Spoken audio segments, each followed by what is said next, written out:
قالوا إنا إلى ربنا منقلبون وما تنقم منا إلا آمنا بآيات ربنا لما جاءتنا فأفرغ علينا صدقنا مسلمين فرعون تذر موسى وقومه ليفسدوا في الأرض ويذرك وآلهتك قال سنقتل أبناء سيد صاحب على موسى لقوم استعينوا بالله واصبروا إن الأرض لله يورثها يشاء من يرى بدل المدهي قالوا من قبل أن تأتينا ومن بعد ما جئتنا قال عسى ربكم كيف تعملون ونعم من الثمرات لعلهم يذكرون وإذا جاءتهم الحسنة قالوا لنا هذه وإن تصبهم سيئة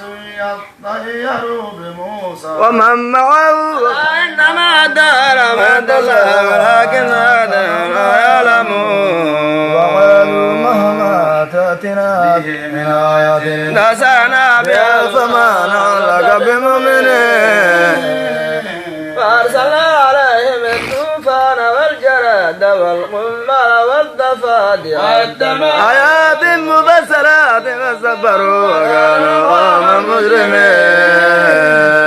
فلما وقع عليهم الرجس قالوا يا موسى ادع لنا ربك بما عهد عندك لئن كشفت عنا الرجس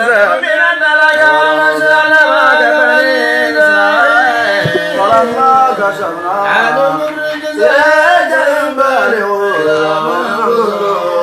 فانتقمنا منهم فارقناهم في اليم بأنهم كذبوا بآياتنا وكانوا على غافلين وأورثنا القوم الذين كانوا يستضعفون مشارق الأرض ومغاربها التي باركنا فيها وتمت كلمة ربك الحسنى على بني إسرائيل ما صبروا ودمرنا ما كان فرعون وما كانوا يعيشون وجاوزنا ببني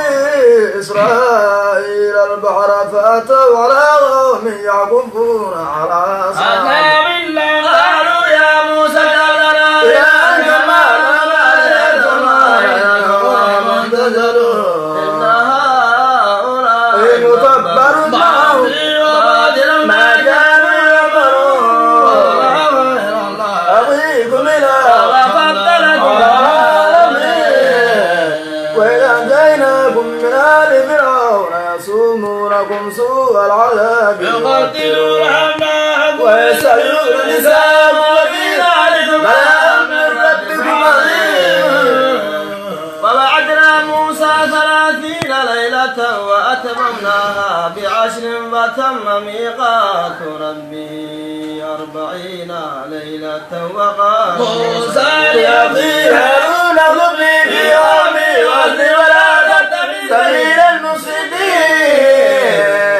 ولما جاء موسى لميقاتنا وكلمه ربه قال رب أرني أنظر إليك قال لن تراني ولكن انظر إلى الجبل فإن استقر مكانه فسوف تراني فلما تجلى ربه للجبل جعله دكا وقال موسى ولما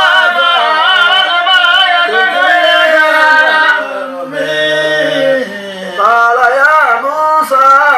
إني اصطفيتك على الناس برسالتي وبكلامي فخذ ما آتيتك كن من الشاكرين وقدمنا له في الأرواح من كل شيء موعظة وتفصيلا لكل شيء وأمرامك يأخذ سأريكم دار الفاسقين فاضرب آيات الذين يتكبرون في الأرض بغير الحق وإن يروا كل آية لا يؤمنوا بها وإن يروا سبيل الرشد لا يتخذوه سبيلا وإن يروا سبيلا وإن يتخذوه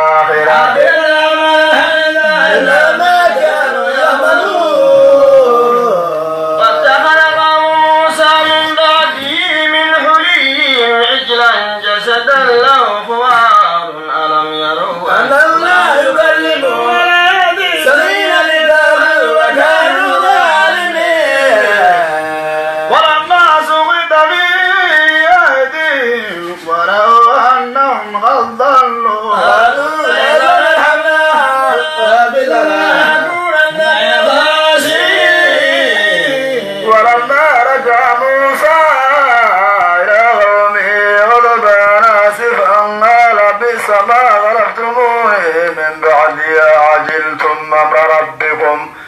وألقى الألواح وأخذ برأس أخيه يجر إليه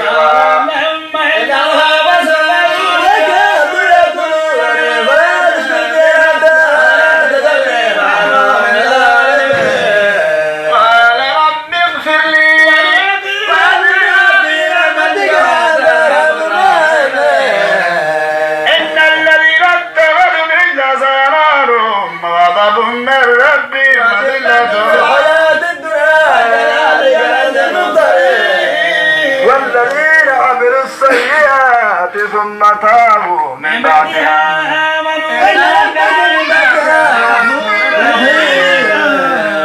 فما سكت عن موسى الغضب أخذ الألواح وفي قصتها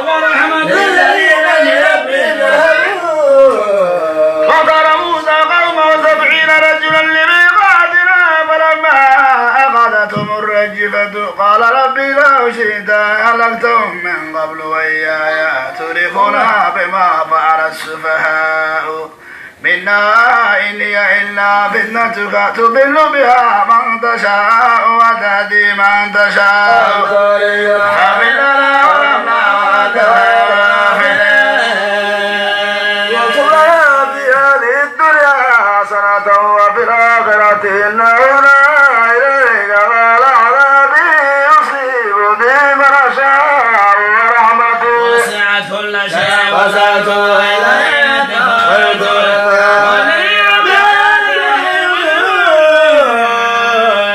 الذين يتبعون الرسول النبي الأمي الذي يجدونه مكتوبا عندهم في التوراة والإنجيل يأمرهم بالمعروف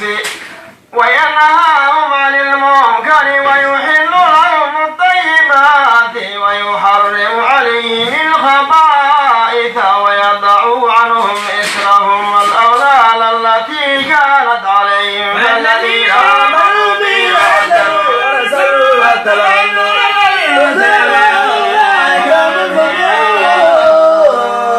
يا أيها الناس إني رسول الله إليكم جميعا الذي له ملك السماوات والأرض لا إله إلا هو يحيي ويميت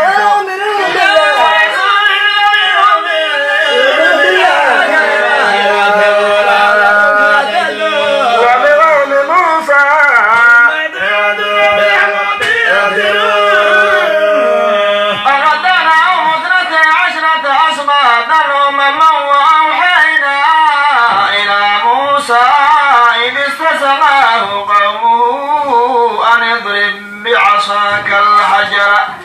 فانبجست منه 12 عينا قد علم كل أناس مشربهم وظللنا عليهم الغمام وأنزلنا عليهم المن والسلوى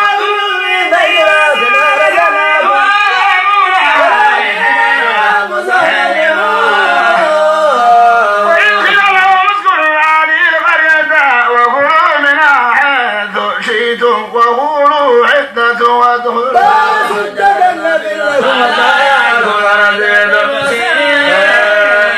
فبدل الذين ظلموا منهم قولا غير الذي قيل لهم فأرسلنا عليهم رجزا من السماء بما كانوا يكذبون واسألوا عن القرية التي كانت حاضرة البحر إذ يعدون في السبت إذ تأتيهم حيتانهم يوم سبتهم ويوم لا يسبتون لا تأتيهم كذلك بما كانوا يصومون وإذ قالت أمة منهم لم تعظون قوما الله مهلكوهم عذابا شديدا معذرة إلى ربكم لعلهم يتقون فلما نسوا ما ذكروا به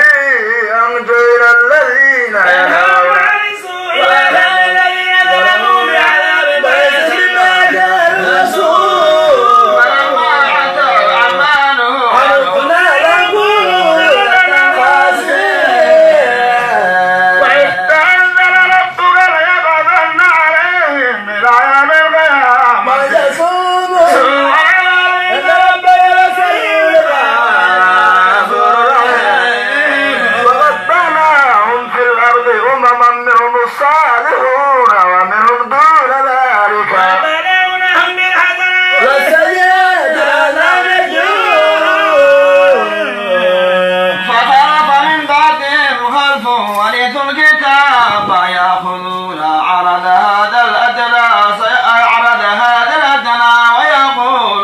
سيغفر لنا وإن يأتهم مرض